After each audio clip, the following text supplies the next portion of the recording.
लखनऊ में सड़क पर एक लड़की घायल हालत में पड़ी मिली। वो बुरी तरह लहूलुहान थी। उसके कपड़ों से मालूम हो रहा था कि वो ठीक ठाक परिवार से ताल्लुक रखती है।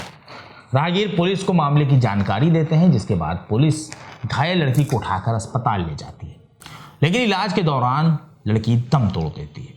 अब पुलिस के सामने सबसे बड़ा चैलेंज था कि वो लड़की की पहचान करे, और कुछ वक्त के बाद ही लड़की की पहचान रायबरेली से ताल्लुक रखने वाली गीता की शक्ल में होती है, जो लखनऊ में रहकर प्रॉपर्टी डीलिंग करती थी। गीता की पहचान प्रॉपर्टी डीलर की शक्ल में हुई थी, लिहाजा पुलिस ये तो समझ गई कि यह मामला सिर्फ हादसा नहीं है, बल्कि कुछ तो है जिसकी पर्देदारी है।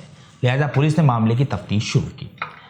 लेकिन इससे पहले कि पुलिस किसी नतीजे पर पहुंचती, एक शख्स थाने पहुंचकर कहता है कि मेरी बहन का कत्ल किया गया है, और वो कत्ल किसी और नहीं बल्कि गिरजा शंकर ने किया है।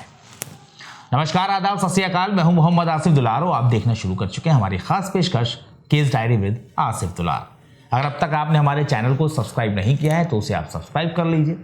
फेसबुक और इंस्टाग्राम पर भी हमारा पेज है, उसे भी फॉलो कर सकते हैं। इस तरह सभी सच्ची घटनाएं सबसे पहले आप तक पहुंचेंगी और आप भी खुद को अलर्ट रख सकेंगे।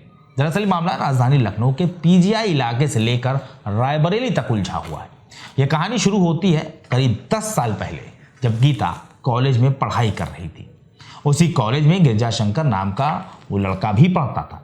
कॉलेज में गिरजा शंकर की छवि ठीक नहीं थी, लिहाजा उससे कोई बात नहीं करता था। लेकिन गीता गिरजा शंकर की शख्सियत से काफ़ी इंप्रेस हुई। गीता रायबरेली ज़िले के मटिया कोतवाली इलाके की रहने वाली थी, और उसके घर से करीब आधा किलोमीटर दूर गिरजा शंकर का परिवार रहता था। गिरजा शंकर और गीता में दोस्ती हो गई। गीता के परिवार को भी ये पसंद नहीं था कि गीता गिरजा शंकर से दोस्ती रखे, लेकिन दोस्ती दोस्त के ऐब कहाँ देखती है। कुछ ऐसा ही गीता और गिरजा शंकर की दोस्ती में हुआ। वक्त गुजरता गया और दोनों के बीच की दोस्ती मोहब्बत में तब्दील हो गई। गीता और गिरजा शंकर लिव इन रिलेशनशिप में रहने लगे। ये दोनों पीजीआई इलाके मौजूद नीलगिरी अपार्टमेंट में एक साथ रहते थे। गीता के परिवार को ये बिल्कुल पसंद नहीं था कि उनकी बेटी गिरजा शंकर के साथ रहे, लेकिन गीता ने सभी सामाजिक बेड़ियों को तोड़ते हुए उसके साथ रहने का फैसला किया। इस वजह से कहीं ना कहीं परिवार से भी मनमुटाव हो गया। गीता और गिरजा शंकर दोनों एक साथ प्रॉपर्टी का काम भी करने लगे। गीता के भाई के मुताबिक गीता ने 1 करोड़ रुपए का जीवन बीमा करवाया था, जिसमें नॉमिनी गिरजा शंकर था। अभी कुछ दिनों पहले गीता ने एक होंडा सिटी कार भी खरीदी थी, लेकिन गिरजा शंकर के मुताबिक गीता ने वो कार बेच दी। लेकिन उसका पैसा क्या हुआ, कहाँ गया, इसके बारे में कोई कुछ नहीं जानता। दोनों के बीच लिव इन रिलेशनशिप और प्रॉपर्टी का कारोबार दोनों ही बिल्कुल ठीक चल रहे थे। गीता और गिरजा के रिश्ते को 10 साल का अरसा गुजर गया। गीता के भाई लालचंद के मुताबिक गिरजा शंकर के मन में पैसों को लेकर लालच आ गया था, इसीलिए उसने गीता का 1 करोड़ रुपए का जीवन बीमा करवाया और खुद को नॉमिनी बनाया। इसी रकम को हड़पने के लिए गिरजा शंकर ने उसकी बहन की हत्या कर दी। गीता के भाई लालचंद के मुताबिक शुक्रवार की सुबह गिरजा शंकर ने किसी अज्ञात नंबर से कॉल करके बताया कि उनकी बहन गीता की सड़क हादसे में मौत हो गई, जबकि उससे कुछ देर पहले पुलिस ने लालचंद को फोन करते हुए बताया था कि आप पीजीआई आ जाइए, आपकी बहन का एक्सीडेंट हुआ है जिसका इलाज चल रहा है। लिहाजा लालचंद को शक हुआ कि आखिर जब गीता जिंदा है तो गिरजा शंकर ने उसकी मौत की खबर क्यों दी। इतना ही नहीं, कॉल करने के कुछ देर के बाद ही गिरजा शंकर अपनी सफारी कार से अस्पताल जाने की बजाय रायबरेली लालचंद के पास पहुंच गया और उसने कहा कि हम लोग एक साथ लखनऊ चलते हैं, जिस पर लालचंद तैयार हो गए। लेकिन वो लखनऊ चलने की बजाय रायबरेली के त्रिपला चौराहे पर अपनी सफारी कार बनवाने लगा। एक बार उसने कहा कि व्हील बैलेंसिंग करवाना है और दूसरी बार कहा कि गाड़ी का मोबिल चेंज करवाना है। लालचंद के मुताबिक गिरजा शंकर बार बार अलग अलग जवाब दे रहा था। इसी बीच गिरजा शंकर ने एक स्कॉर्पियो कार मंगवाई और लालचंद से कहा कि आप लखनऊ चलिए, मैं आपको वहीं मिलता हूँ। इसके बाद लालचंद अपने साले को साथ में लेकर लखनऊ पहुँचते हैं, लेकिन उनके पहुँचने से पहले ही बहन गीता की मौत हो चुकी थी।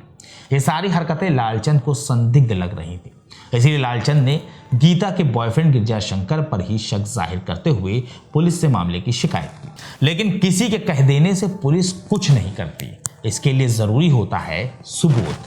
गिरजा शंकर का नाम सामने आने के बाद पुलिस ने शक के आधार पर ही तफ्तीश शुरू की। जिसके बाद बिल्डिंग और आसपास के सीसीटीवी फुटेज चेक किए जाते हैं। सीसीटीवी फुटेज से साफ हो जाता है कि यह कत्ल किसी और ने नहीं बल्कि खुद गिरजा शंकर ने ही किया है। इसके बाद पुलिस गिरजा शंकर को गिरफ्तार कर लेती है। पुलिस की गिरफ्त में पहुंचने के बाद गिरजा शंकर खुद को लगातार बेकसूर बताता रहा। वो बस यही कह रहा था कि उसने कुछ नहीं किया, लेकिन जैसे ही पुलिस ने थोड़ी सी सख्ती बरती तो गिरजा शंकर टूट गया और उसने अपने जुर्म का इकबाल कर लिया। पुलिस के मुताबिक गिरजा शंकर गीता को अपार्टमेंट से अपने साथ लेकर निकला था। दोनों गिरजा शंकर की सफारी में ही बैठे हुए थे। कुछ दूर चलने के बाद दोनों के बीच बहस हो जाती है और गीता कार से उतरकर पैदल चल देती है। लेकिन फिर अचानक गिरजा शंकर पर हैवान सवार हो जाता है और वो सड़क पर पैदल चल रही गीता को अपनी सफारी कार से रौंद देता है, जिससे गीता बुरी तरह घायल होती है और गिरजा शंकर खुद मौके से फरार हो जाता है। वहीं सबसे ज्यादा चौंकाने वाली बात तो ये है कि गिरजा शंकर ने 2 शादियां की थी और तीसरी के साथ लिव इन रिलेशनशिप में रह रहा था। यह आरोप भी किसी और ने नहीं बल्कि खुद मरहूम गीता के भाई लालचंद ने लगाए हैं। लालचंद के मुताबिक गिरजा शंकर की पहली शादी हुई तो पत्नी से उसकी बनती नहीं थी, लिहाजा पहली पत्नी से उसका तलाक हो गया। इसके बाद उसने दूसरी से शादी की और दूसरी पत्नी इस वक्त रायबरेली में रहती है और गीता के साथ अब वो लिव इन रिलेशनशिप में रह रहा था, जिसका उसने कत्ल कर दिया है। फिलहाल गीता के परिवार में कोहराम मचा हुआ है, तो वहीं गिरजा शंकर को जेल भेज दिया गया है। आपको हमारी ये खबर कैसी लगी, इसके बारे में कमेंट सेक्शन में जरूर बताएं।